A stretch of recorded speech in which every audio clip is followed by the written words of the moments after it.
Thank you for joining us for Recovery Stories from the Pandemic. We have another special guest with us this week. We're talking to Philip, and Philip actually works at our greenhouse treatment center. And so he's very well versed and informed about addiction. But tonight we're talking to him about his story from a parent's perspective. So, Philip, thank you for joining us on Recovery Stories from the Pandemic. I'm pleased to be here. Thanks so much, Joy. So, one of the things that, the CDC has said recently with its numbers is that we're seeing a record number of people overdosing. At least the preliminary numbers show that during this pandemic. But this really hit close to home for you. Tell me about that.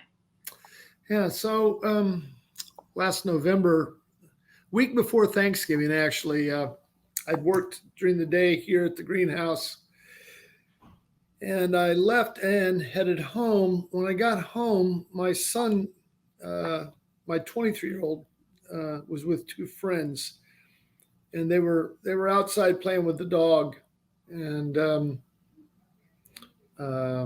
they came in and they went up to my son's room, which is not unusual because they've got a video station set up, and I didn't think anything about it. And I was talking to my wife, and just, a regular afternoon, early afternoon, actually, early evening.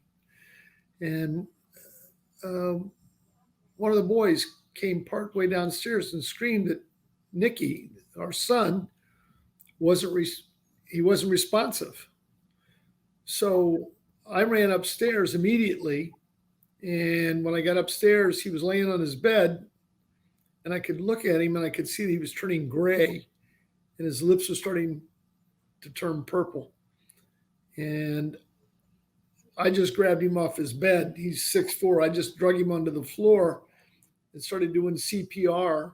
I asked the boys what happened while I was doing the CPR, and they said that they'd come up and he decided to take a shower. And then when he came out of the shower, he just came and said he wasn't feeling good, and he laid on his bed. So I told one of the boys, I grabbed one of the boys and said, do CPR, I'll be right back. And as I ran out of his room, I ran through the bathroom, and there was a needle laying on the countertop. And then I knew for sure what was going on, but I ran down to my car. I always keep Narcan with me at all times. And I ran back upstairs with a Narcan. I used a syringe. I prefer to use the syringe than the nasal spray because I think it's more effective. It's just faster, and you don't have to worry so much about getting into the nose. And I got it in him, and then within a few minutes, at the same time when I ran out to the car, I screamed for my wife to call 911, which she did. And then I got the syringe, gave him a dose, continued to do CPR. He started to kind of flutter a little bit, like he was coming through, like he could breathe. And then I gave him a second dose. We continued to do CPR, and he started to come out of it. And then a few minutes later, the paramedics arrived at our house. So, and then they transported him to the local hospital, where it turns out they were able to revive him. Mm-hmm. And he came back. What makes this, not just because he's my son and the disappointment, what makes it so tragic to me is there were two boys, his two buddies that he hung out with there. And so we were both shaken. And the police came, of course, and did their investigation, and they found needles in his room. And of course, I had the one needle that was there they had fentanyl in it. And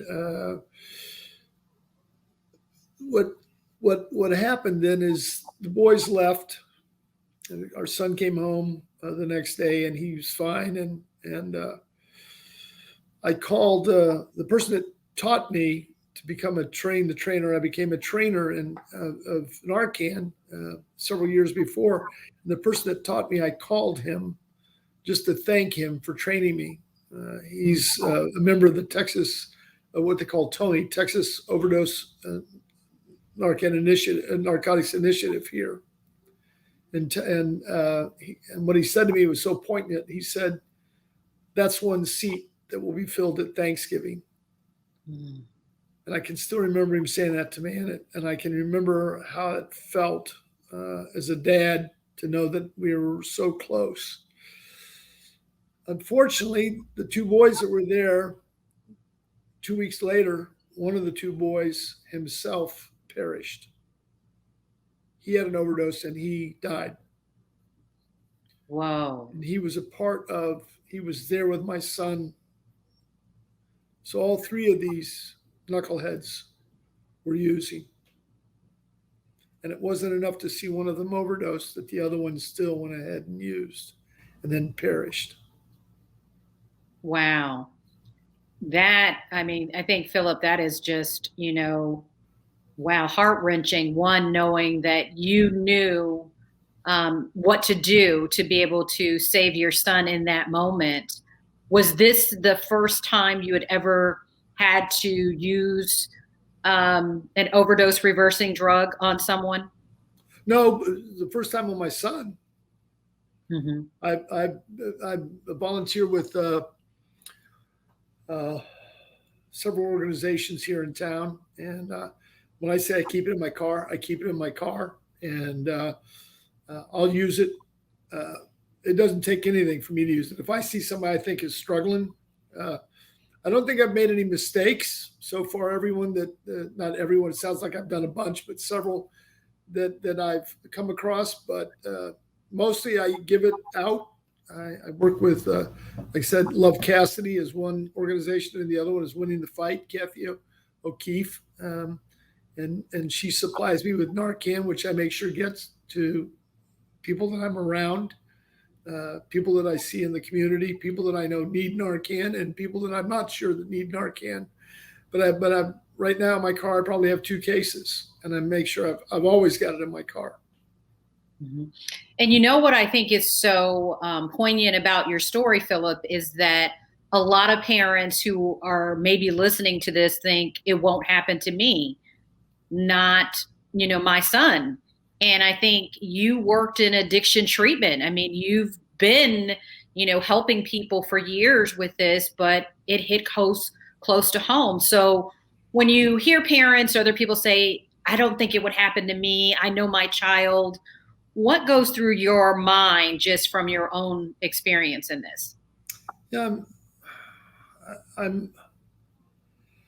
understand how they feel. As a parent, I understand how they feel. Not here, not in my house. I've trained my kids better than this. They know better than this. They weren't raised around drugs. It doesn't matter. It's interesting. When the police went through my son's room, they found syringes in my son's room. And I've always been an involved dad. And so it's amazing. How could they find these? I never saw these. And it's not like, of course my son's 20 at this time, he's 22, but I still go in his room. It's my house. I'm still in his room. It's like, how does someone hide syringes? Mm. How do they get them into the house? And so this is going on. And I'm in recovery, a person in long-term recovery from alcoholism, but I've been when he was 2 or 3, I got sober. So it's been many years since then, since he has a recollection of me, if he has a recollection of me drinking. And we have a zero tolerance house, alcohol, drugs, whatever. But I'm around it. I see so much, especially with Winning the Fight, so much where and Love Cassidy, where they talk about, it's not so much the drugs it's the drugs in the medicine cabinet. We have 2 safes in our home, and every drug, I want to say, except for maybe aspirin, is in that safe, or one of those 2 safes. Period. We just don't have drugs laying around the house. We certainly don't have alcohol in the house. So to think that you could use a drug or bring a drug into my house, and it's secure. And we do a lot of things together. It's not like he's on cruise control as his son. You live in my house, we're going to have a conversation every day. But it happened. Mm-hmm. And I think that is so telling for many parents because, like you said, you put protocols in place, no alcohol, no drugs in the home. You have a safe, so you would put what you think is a safe environment so that this is not going to come into your home. But these children and kids, he's a young man by this time in his 20s, are being exposed, are coming in contact with this. This past year, 93,000 people in this country died in 2020 from an overdose. 93,000. It's in the hour that we're together here. There'll be 11 people die from an overdose in 1 hour. 250 a day. It's happening in everybody's homes across the country. It's not just happening on the street. It's in somebody's home. Right now, some young person is dying. That breaks my heart. That breaks everybody's heart. And yeah, I mean, it is definitely, Philip, as you're saying that, so heartbreaking. And I wonder, once since your son has been home and you talked about this with him, and I'm sure you probably had that, like, why didn't you come to me? Or I'm sure you've had all kinds of conversations, I can only imagine. But what has been his reaction and you talking to him since the days of him recovering? I mean, I know this was in 2020, we're in 2021 now, but what was that first conversation like? For the first few days, he didn't feel real well. I don't suppose you feel real good when you come back from an overdose. Uncomfortable, and he was fairly ill. And shortly after he came back, without us saying anything, he asked us if we could help him get some help. So, and we said, of course. And so he went to treatment. I think he was in treatment for 3 weeks, and back working. He has a girlfriend that's really important to him. You got to know that his mom and I, it's like he's under a magnifying glass. If he thought he was being magnified before, it was a fraction of what it's like now. I mean, he can't walk in the room without his mom getting in front, staring at his eyes and checking him out. And it'll be that way for a while, I'm sure. I'm grateful that we can do that now, because there's another mother that can't do that. And as long as he's in our house, we're going to be in his face. Mm-hmm. We're going to be in his business. And because none of us want to go through that again. I don't believe he does. I don't believe there's any alcoholic or addict that wants to be in pain or wants to go through that. And if you live in my house, I thought 0 tolerance was good enough. Now it's 0 tolerance. It's that trust, but confirm, trust, but inspect, trust, but we're just in his business. Mm-hmm. So if you were to, Philip, give parents tonight, your children are always your children, whether they're 20, they'll always be your baby, whether they're 20, 23. I know he was 22 when this happened. What would you say to parents? What would be your advice? Because I know, like, you work in this, so you see this every day, and then to have to, revive your own son who was that close to not making it. What do you think we need to tell parents? Well, I wish I had something that was. I wish I had a solution. I know that I thought I was involved. I guess when you think you're involved, you need to be more involved. I just know that we've done everything we could possibly do. We've made being honest is like for us. If you're honest, there's There's no retribution. There's just unconditional love. I'm smart enough, having been around this industry for quite a while now, and my own story, that if you're not going to do the work, I can't be around you. It's like with my son. If my son would have come back and continued to use, he wouldn't be in my house. Not because I wish him ill, but I just can't watch that behavior.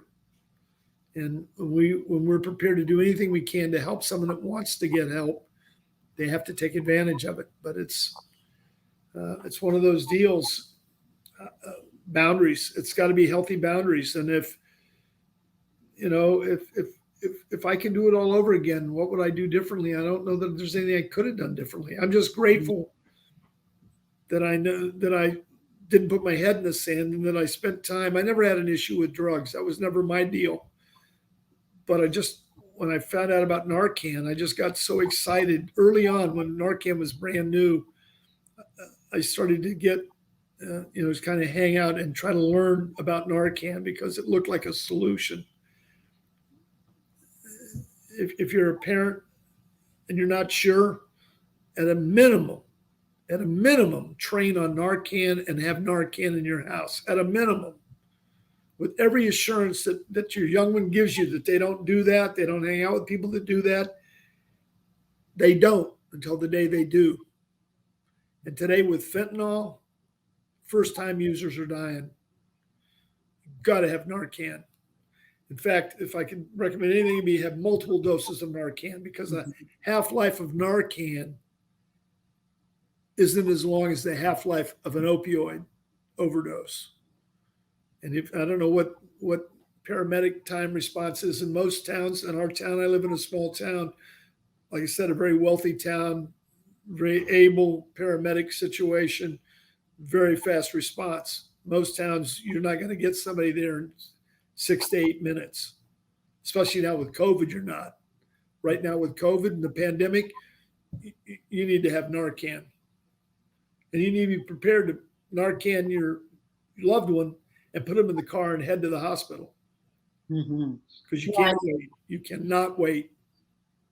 I wonder even if your son even realized that that's what was in what he was taking, because a lot of times people don't know. Well, they wouldn't know. They would have no idea that that's what was in it. So, yeah, no one buys it and says, "Give me, by the way, jacket with fentanyl." It's interesting, the presentation we did earlier today with John Haynes speaking. The amount of fentanyl that was captured in a bust here in Texas recently was enough to fatally injure 21 million people. Wow. One bust had enough fentanyl to kill 21 million people in the fatal overdose. These numbers are staggering. Right. And so, I just first of all commend you, Philip, because I know it's one thing to work in addiction treatment and to, share your own story, but to be vulnerable as a parent and to share your story, I really commend you for that, because my hope is that some parent will listen to this and it'll make them check a little more or go out and get that Narcan. So if there were any final thought that you'd want to leave with people listening to your story today, what would that be?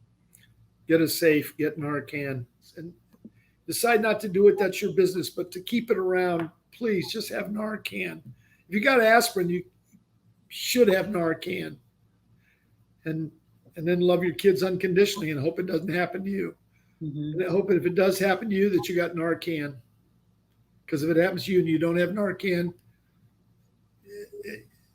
it just doesn't work out well. And then after that, like you said, one final thing I did want to touch on is once they're revived, that isn't the cure. You've got to get them into treatment. Treatment we know works. It can help people. We know people. I know, Philip, you see people every day that are able to get sober, and you've lived this sober lifestyle yourself. So we know recovery long-term from this is possible. So Narcan is the first step in terms of reviving them in the midst of the overdose, but then, of course, making sure that they get into treatment. Yeah, it can't stop just because you revived a young person. Treatment has to be part of the. Without treatment, there's no hope. There's just no hope, and there's no way. I rarely see someone successful without treatment. Okay. Well, that's a good message to leave on tonight, Philip. I think you've given us a lot to think about, and I think it will be very powerful for many parents to be able to hear your story. Well, thank you very much, Joy. It was wonderful to be here. I'm sorry I had to be here to share that story. It's not one that I feel good about, but I guess I feel good about it because my son's alive. Well, thank you. Thank you.